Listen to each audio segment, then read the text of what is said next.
طيب حتى البطرك الراعي، يعني اذا رحنا من السياسه لرجال الدين، يعني البطريرك الراعي رغم انه غزه هي بيئه برشيته كونه بطريرك انطاكيا وسائر المشرق، نعم. ملتزم الحياد بهذا الموقف. ما تنسى انه بطرك امريكاني. شو امريكاني؟ امريكاني، شو ايراني امريكاني، يعني مع الغرب. مش محايد يعني هو؟ لا مش محايد، كيف بده يكون محايد؟ شفت لك شي بطرك اجى على بكركي كان محايد؟ ولا بطرك محايد؟ بكركي هذا موقف على طول من وقت ما بكركي لحقت روما. وشو موقف روما بيكونوا مع الغرب، شيء واضح. شفت لك شي مطران حكي؟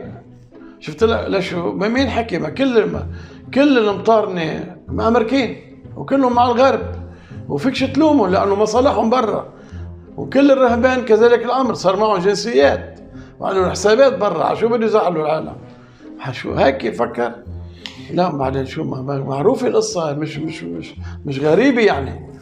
شو ما بياخذوا موقف، ما بيزعلوا امريكا وفرنسا.